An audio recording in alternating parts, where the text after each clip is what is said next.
Caros amigos, bem-vindos a mais um episódio do Alex Cripto. Cá estou eu para vos trazer as principais novidades. Se gostares deste conteúdo, recomendo que subscrevas o canal se ainda não o fizeste. Ativa o sininho para saberes quando é que eu publico um episódio. Já agora carrega no gosto, porque ajuda efetivamente o canal a crescer. Mas tens que gostar. Se não gostares, sinceramente não faças isso, nem sigas mais o canal, porque poupa o teu tempo, porque o tempo é muito importante. Vamos então avançar com o que está a acontecer ao nível do mercado. Primeira análise gráfica, rapidamente, Bitcoin fez o que ainda não tinha feito, ou seja, Bitcoin finalmente quebrou uma resistência diagonal desta bull flag, apesar de neste momento já estamos a voltar para dentro dessa resistência, não deixou de ser uma afirmação de BTC a dizer que estamos com força, estamos a tentar de facto avançar para patamares mais elevados. Foi muito importante o suporte que foi feito aqui nesta zona média deste canal paralelo, como vos tinha dito no passado, e para se fecharmos acima dos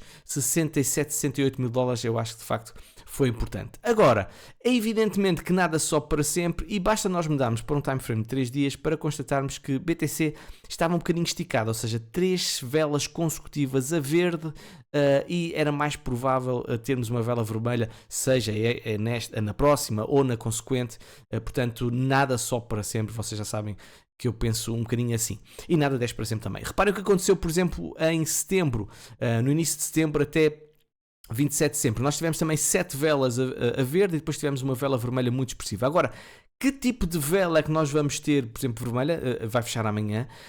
Se vai ser uma vela tão grande como aconteceu a 30 de setembro ou se vai ser uma vela mais curta, isso é algo que nós precisamos de ver e acho que vai ditar também se o mercado está com mais força ou não. Ou se é uma retração mais profunda ou não. Sinceramente, tudo o que for uma retração até esta zona aqui dos 65 mil dólares para mim é perfeitamente natural, até porque, reparem bem, será uma retração mais ou menos,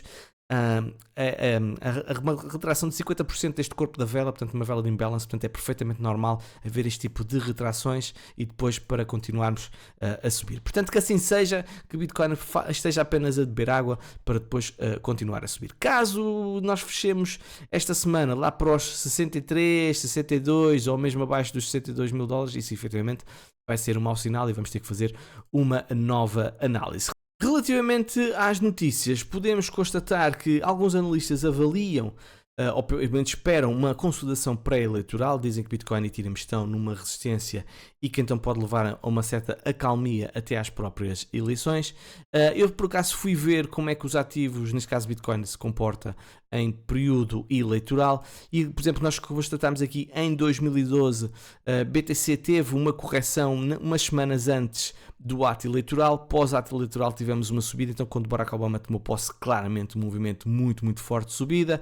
Depois, em 2016, também tivemos uma semana antes alguma paragem por parte de Bitcoin e também na própria semana eleitoral, mas depois foi uma tendência de alta com uma correção pré-tomada de posse de Donald Trump.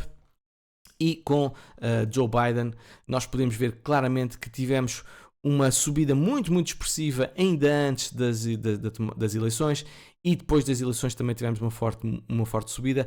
Com a tomada de posse de Joe Biden houve um período de retração, mas depois continuação de subida. Ou seja, parece que a tendência é naturalmente de subida, mas não se pode dizer que há um padrão claro de dump pré-eleições, dump tomada de posse. Portanto, já vimos aqui 3 cenários e todos eles mostram algumas diferenças. Relativamente às eleições, Kamala Harris continua à frente, pelo menos a nível de sondagem. Donald Trump está com 2 pontos basicamente de diferença, mas a nível de membros eleitos, Donald Trump está à frente com 219 e Kamala Harris com 215 e ainda temos claramente a zona aqui também de indecisão, uma série de estados determinantes e que vão ditar seguramente quem vai ganhar, seja Donald Trump ou Kamala Harris. Relativamente aos bancos centrais, quer o americano, quer o europeu, muito engraçado, porque eles lembraram-se ao mesmo tempo, devem ter telefonado um ao outro e dizer assim, vamos malhar em Bitcoin, boa ideia, não temos nada para fazer. Pronto, então o Banco Central dos Estados Unidos, neste caso o FED, chama Bitcoin de inútil e sugere um ban e também taxar BTC. Eu acho sinceramente esta conversa está completamente desatualizada. Estes senhores não devem estar a ver as notícias, não devem estar a ouvir aquilo que está a ser dito, quer por Donald Trump, quer pelo Kamala Harris.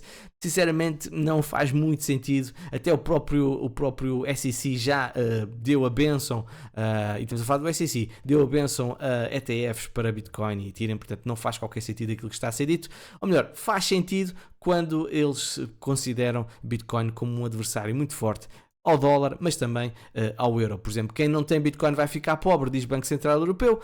Isto é um bocadinho a ironizar, porque eles estão a criticar indiretamente, porque consideram que quem entrou em Bitcoin no início que vai ficar muito rico e vai então ganhar muito dinheiro às custas daquelas pessoas todas que entraram muito mais tarde.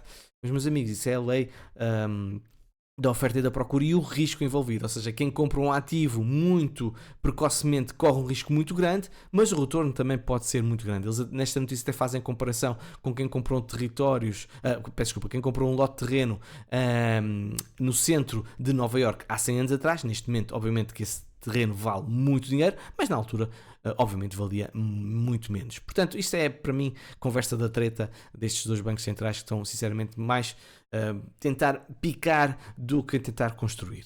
Vai tal é que revela que qual é o maior problema de Ethereum, meus amigos. O maior problema de Ethereum é que o preço não sobe.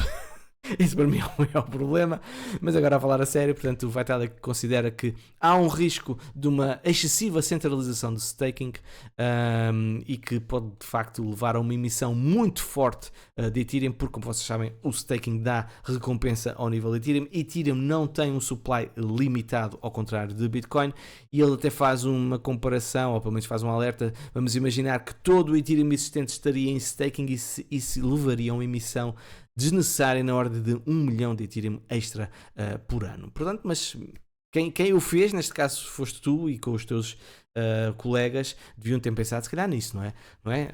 Mas pronto, fica aqui a notícia. Se relativamente a Solana registra maior volume que Ethereum e as Layer 2, pelo menos num determinado espaço de tempo, está aqui claramente. Podemos ver que teve imenso volume no espaço de 24 horas, atenção que isto é de 20 de outubro, reparem, 1,66 bilhões de dólares e Ethereum 751 milhões de dólares ao nível de movimentação, e podemos ver também outras L2, mesmo somando essas L2, provavelmente não vão ultrapassar o volume de Solana. Portanto, isto efetivamente é um marco importante e pode estar a acontecer porque Pump.fun, já sabem, aquela plataforma onde nascem memecoins como se fosse uma nascente de água. Eles vão criar pelo menos iam dar uma notícia e também vão fazer provavelmente um airdrop. Portanto, vão lançar uma plataforma, está aqui a notícia, com charts, com top holders, com social activity. Portanto, querem fazer um desenvolvimento, querem avançar. Isto também pode estar a ajudar a Solana a crescer. Outra notícia que também pode estar a ajudar a Solana é que a VanEck permite a participação de Solana, permite o staking de Solana na Europa. Isto aqui a tradução é que me baralha às vezes o cérebro.